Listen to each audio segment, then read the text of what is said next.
శ్రీమాత్రే నమ. శ్రీ గురుభ్యో నమ. ప్రేక్షకులకు విశ్వావసు నామ సంవత్సర ఉగాది శుభాకాంక్షలు.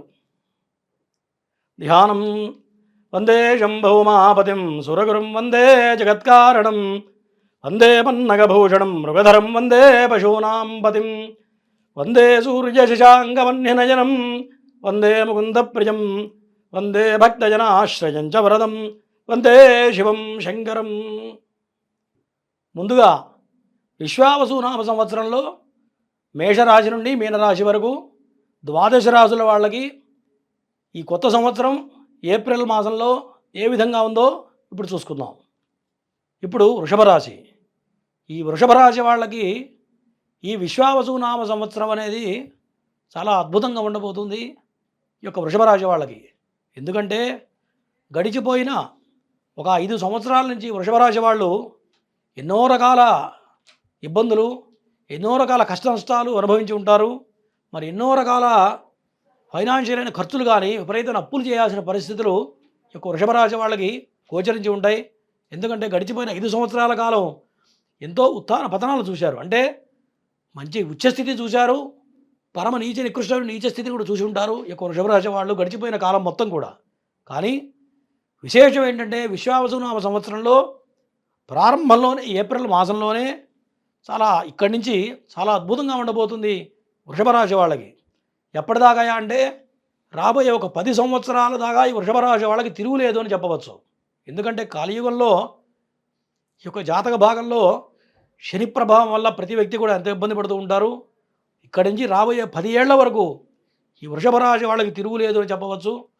అంటే వీళ్ళ జీవితకాలంలో ఈ సమయం మొత్తం కూడా ఎంతో ఉచ్చస్థితి అని చెప్పాలి. ఎందుకంటే ఇక్కడి నుంచి ఏ ప్రయత్నం చేసినా, ఎటువంటి పనులు చేసినా మొత్తం అనుకూలంగా ఉండబోతుంది ఈ యొక్క వృషభ రాశి వాళ్ళకి. ఈ వృషభ రాశి వాళ్ళకి ప్రధానంగా జన్మ లగ్నంలో గురుడు ఉండటం చాలా విశేషం. ఈ గురుగ్రహ స్థితి వల్ల ఈ వృషభ రాశి వాళ్ళకి సంతానపరంగా చాలా అద్భుతంగా ఉంటుంది. ఇక్కడి నుంచి పిల్లలు ఎంతో వృద్ధిలోకి వస్తారు. మరి పిల్లల భవిష్యత్ అనేది పిల్లలు చేతికి రావడం, పిల్లల తరపు నుంచి ఆదాయం వీళ్ళు అనుభవించడం కానీ, పిల్లలు అనుకున్నటువంటి గోల్స్ రీచ్ అవ్వడం కానీ ఈ మాసం నుంచి ప్రారంభమవుతుంది. వీరి సంతానం కూడా మంచి ఉచ్చస్థితికి వెళ్తారు ఈ యొక్క ఏప్రిల్ మాసం నుంచి ఈ యొక్క వృషభ రాశి వాళ్ళకి. అట్లాగే రవి వ్యయస్థానంలో పడడం వల్ల కొంత ఆరోగ్యపరమైనటువంటి ఇబ్బందులు, అంటే చిన్న చిన్న ఆరోగ్య సమస్యలు ఉండే అవకాశాలు కనబడుతున్నాయి. కాబట్టి ఆ విషయంలో జాగ్రత్తగా ఉండాలి.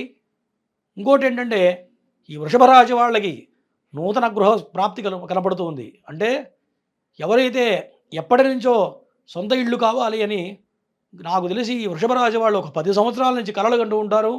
అటువంటి వృషభ రాశి వాళ్ళకి ఈ మాసం గట్టి ప్రయత్నాలు చేసినట్లయితే ఇక్కడి నుంచి మొత్తం అనుకూలంగా కనపడుతూ ఉంది.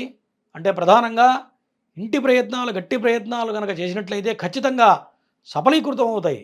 ఎందుకంటే ఈ మార్చి మాసంలో వృషభ రాశి వాళ్ళకు ఉన్నటువంటి గ్రహస్థితి ఏ రాశికి కనపడట్లేదు. ఒక ప్రక్క రవి ఉచ్చస్థితిలో ఉండటం, మరి జన్మలగ్నంలో బృహస్పతి గ్రహం ఉండటం, అట్లాగే ఏకాదశంలో 6 గ్రహాలు ఉన్నాయి. అంటే షష్టగ్రహ కూటం అనేది ఏకాదశ స్థానంలో ఏర్పడుతూ ఉంది. సహజంగా మనం ఏం చెప్తూ ఉంటామంటే ఏ గ్రహ శుభ ఏకాదశ స్థాన ఫలావాప్త్యర్థం అని చెప్తాం. అంటే ఏ గ్రహమైనా సరే ఏకాదశ స్థానంలో కనుక ఉన్నట్లయితే ఆ గ్రహానికి ఎటువంటి దోషాలున్నా సరే ప్రాప్తించవు, శుభ ఫలితాలను మాత్రమే ఇస్తూ ఉంటాయి. కాబట్టి మరి ఏకాదశ స్థానంలో వృషభ రాశి వాళ్ళకి శుక్రుడు ఉచ్చస్థితిలో ఉన్నాడు. తర్వాత రాహు ఏకాదశంలో ఉచ్చస్థితిలో ఉండటం, మరి బుధగ్రహం ఉచ్చస్థితిలో ఉండటం, చంద్రగ్రహం కూడా ఉచ్చస్థితిలో ఉండటం, ఇట్లా అనుకూలమైనటువంటి గ్రహాలు మొత్తం కూడా చాలా అనుకూలంగా కనపడుతూ ఉన్నాయి. కాబట్టి ఈ వృషభ రాశి వాళ్ళకి ఈ మాసం మొత్తం కూడా చాలా అద్భుతంగా ఉండబోతుంది. తర్వాత భార్య విషయంలో మాత్రం ఖచ్చితంగా కొంత అనారోగ్య సూచన కనపడుతుంది ఈ వృషభ రాశి వాళ్ళకి. ఎందుకంటే సప్తమాధిపతి అయినటువంటి కుజగ్రహం కర్కాటక లగ్నంలో మరి కుజస్తంభన జరుగుతుంది. కుజుడు నీచపడ్డాడు. కుజగ్రహం ఎప్పుడైతే నీచపడిందో ఖచ్చితంగా వృషభ రాశి వాళ్ళకి, మరి ఆడవాళ్ళైతే భర్త విషయంలో కానీ, మగ మనిషి అయితే భార్య విషయంలో కానీ ఖచ్చితంగా అనారోగ్య సమస్యలు కనపడటం, మరి చిన్న సర్జరీలు లాంటివి అయ్యే అవకాశాలు కూడా ఈ వృషభ రాశి వాళ్ళకి కనపడుతూ ఉన్నాయి. అంటే దంపతుల్లో ఇద్దరిలో ఎవరో ఒకరికి మాత్రం ఖచ్చితంగా వృషభ రాశి వాళ్ళకి అనారోగ్య సమస్య సూచిస్తుంది కాబట్టి ఆరోగ్య విషయంలో ఈ మాసం మొత్తం కూడా చాలా జాగ్రత్తగా ఉండడం అనేది ప్రధానంగా చెప్పదగ్గ సూచన. అంటే ఆపరేషన్స్ కానీ ఇటువంటి ముఖ్యమైన విషయాల్లో కొంత పోస్ట్‌పోన్ చేయడం అనేది ప్రధానంగా తొందరపడి ఆపరేషన్స్‌కి వెళ్ళకూడదు. అది ఆలోచించి ఆ విషయాల్లో మాత్రం కొంత ఆలోచించి ఆచితూచి అడుగులు ముందుకు వేయడం అనేది ప్రధానంగా దాంపత్య విషయంలో చెప్పదగ్గ సూచన. అట్లాగే వృషభ రాశి వాళ్ళకి ఈ మాసంలో ఎవరైతే వివాహ ప్రయత్నాలు చేస్తారో ఎప్పటినుంచో పెళ్లి కాక ఇబ్బందులు పడుతున్న వాళ్ళకి ఈ మాసం కొంత అనుకూలంగా లేదు. ఎందుకంటే కుజుడు నీచ స్థితిలో ఉండడం వల్ల కుజగ్రహ దోషం సహజంగా ప్రతి జాతకంలో కూడా సామాన్యంగా కుజదోషం కనపడుతూ ఉంటుంది. కాబట్టి ఈ మాసం మొత్తం ఎవరైతే పెళ్లి ప్రయత్నాలు చేస్తారో వాటి విషయంలో కొన్ని అనుకూలతలు తక్కువ కనపడుతున్నాయి. మరి లేనిపోని ఇబ్బందులు వచ్చే అవకాశాలు ఉన్నాయి. కాబట్టి ఏప్రిల్ మాసం ఆగి మే నెలలో కనుక ప్రయత్నాలు చేసినట్లయితే వివాహ విషయాల్లో శుభకార్యాల విషయాల్లో మొత్తం కూడా సఫలీకృతం అయ్యే అవకాశాలు కనపడుతూ ఉన్నాయి ఒక వృషభ రాశి వాళ్ళకి. తర్వాత ఈ వృషభ రాశి వాళ్ళకి చంద్రుడు చాలా ఉచ్చస్థితికి వెళ్ళబోతూ ఉన్నాడు. ఈ యొక్క మీనరాశి నుండి ఈ చంద్రుడి ప్రయాణం ఈ మాసం రోజు జరుగుతుంది కాబట్టి చంద్రుడు చాలా బలంగా ఉన్నాడు వృషభ రాశి వాళ్ళకి.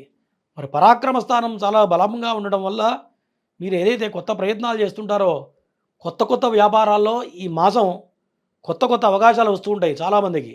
ఈ వృషభ రాశి వాళ్ళకి ఎప్పటి నుంచో ఏదో కొత్త ప్రయత్నం చేయాలి, ఏదన్నా కొత్త విషయాల్లో కొత్త ఇన్వెస్ట్మెంట్ చేయాలని ఆలోచించే వాళ్ళకి ఇక్కడ నుంచి ఈ మాసం ఎవరైతే ప్రయత్నాలు చేస్తారో ఫైనాన్షియల్గా ఇప్పుడు వేసే అడుగులు మొత్తం కూడా ఈ రాబోయే 10 సంవత్సరాల పాటు వీళ్ళకి చాలా అనుకూలంగా ఉండబోతుంది ఈ యొక్క వృషభ రాశి వాళ్ళకి.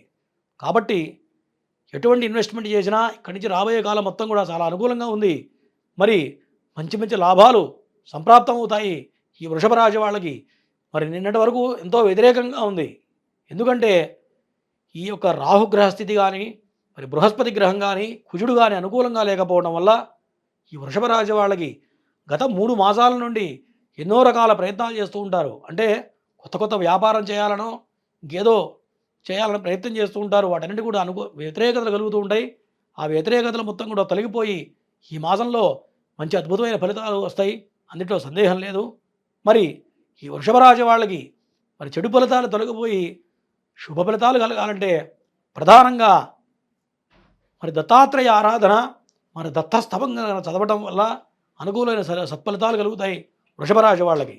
అనుకూలమైన వర్ణం మరి సువర్ణం, బంగారు రంగు వస్త్రాలు ధరించిన, అట్లాగే శ్వేతవర్ణం తెలుపు రంగు వస్త్రాలు ధరించినట్లయితే చాలా మానసికంగా ఎంతో ప్రశాంతంగా ముందుకు వెళ్ళడానికి ఈ వృషభ రాశి వాళ్ళకి ఈ యొక్క విశ్వావసునామ సంవత్సరం ప్రారంభకాలం చాలా అద్భుతంగా ఉండబోతుంది ఈ యొక్క వృషభ రాశి వాళ్ళకి. ఇంతవరకు ఈ ఏప్రిల్ మాసంలో విశ్వావసునామ సంవత్సరంలో మాస ఫలితాలు చెప్పుకున్నాం.